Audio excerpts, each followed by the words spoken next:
You're totally exhausted. It's been an exasperating week, and you wonder, how do great teachers stay on top of their game? How do they keep up and retain the energy and enthusiasm to return to the classroom year after year? Sipping a soothing cup of tea or coffee, you ponder, why are so many long-term educators still healthy and happy?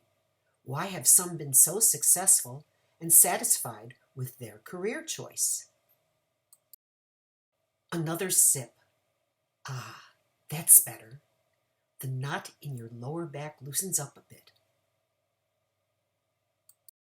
A little calmer, a little less stressed, you smile and envision the faces of those experienced educators whom you would call great, and you even try to see yourself among their ranks. However, you think about papers or projects still to be graded. Your inbox is full, and you sigh, never, not me, Urgh, not I, whatever. Whether a novice or veteran in your field, you know that no matter how much time you give to schoolwork, there always is more to be done. How do they do it? Stays in the front of your mind. Myriad answers swirl as you open your inbox, ready to get to work. One reason may crystallize for you, as it did for us when we considered what we've observed over the years. Great teachers somehow manage to achieve personal, professional balance. Great teachers, we've learned, accept that they are the professional in the classroom and do all they can do to maintain a respectful distance between themselves and the students. However, these same teachers know that success in the classroom means getting to know their students as individuals and learning about their personal lives. They've learned to shape lessons that are of interest to their students, lessons that build on what students know as well as what they are expected to learn. Consequently, these effective teachers bridge that gap and get to know their students. This means discovering the responsibilities your students may have at home, helping on family farms, working at a store or restaurant, taking care of older or younger family members or children of their own. Teachers get to know their students as individuals. College classroom instructors use this knowledge to select papers, projects, and other assignments that take into consideration what they personally know about their students. Consequently, they and their students thrive. These are the teachers invited to attend sports events, rodeos and confirmations, graduation parties, and art exhibits and performances. Great teachers maintain a caring yet careful balance in their classroom. Long-term teachers accept the fact that no two students learn the same things at the same time or speed.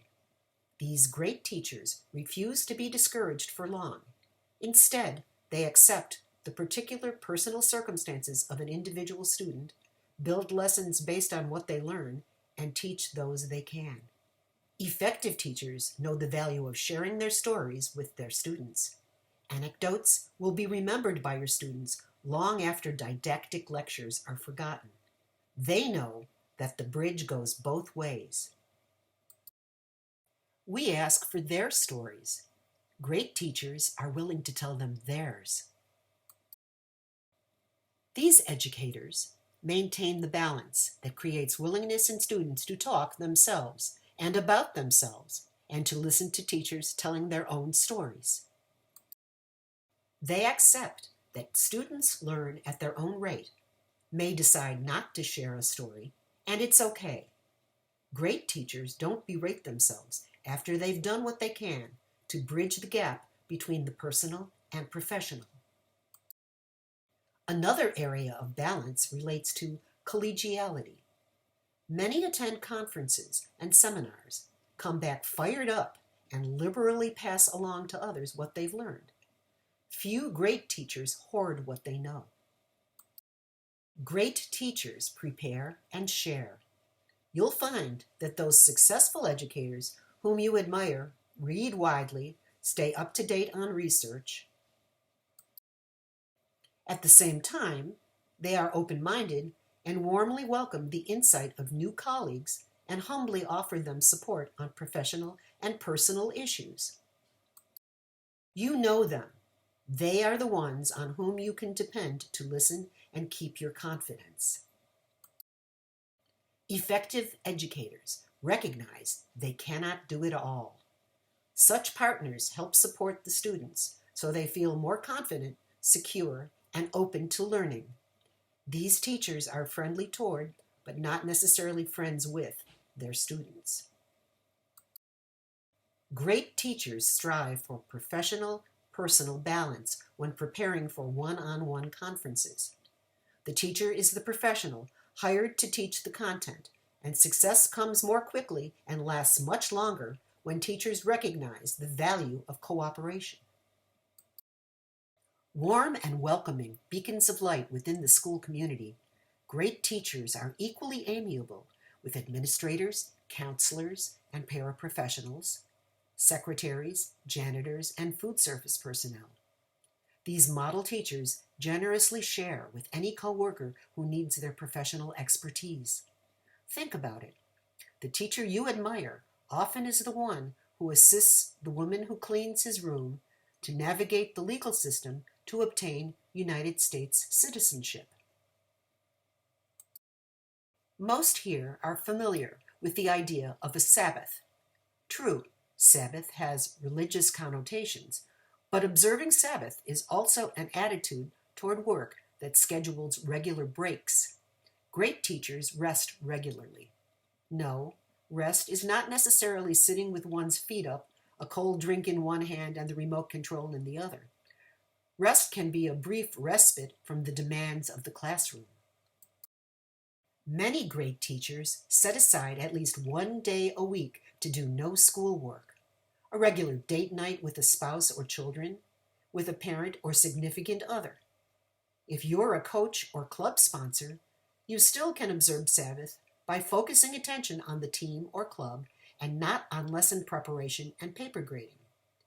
Anna coached and traveled with competitive speech teams for 12 years and resisted the temptation to take along papers to grade. It is surprising how efficiently one can prepare for Monday, rested and refreshed. Try it. Regularly, do something totally unrelated to your content area. You may be like a significant number of successful teachers who find this rest and reflection time within a faith community. Lessons from sermons may become the core of your teaching. Show up, pay attention, tell the truth, and do not hold on to the results. Great teachers bring from their personal lives lessons to help them in their professional lives. Those colleagues whom we admire for their balanced lives participate in activities completely unrelated to the specific subject of their teaching. One history colleague cultivates roses and enters them in the state fair. Another serves on the Save the Seals committee. Claudia enjoys selecting sound effects and music for community theater group productions and making music mix CDs for friends' special occasions. Some play in their chamber orchestra or sing in a community chorus. Some serve on the board of their neighborhood library or take gourmet cooking classes. Great teachers we know balance their personal and professional lives. They glow with a happy and healthy attitude towards their work and remain successful and satisfied with their career choices. Langston Hughes said it well, but I laugh and eat well and grow strong. Do you?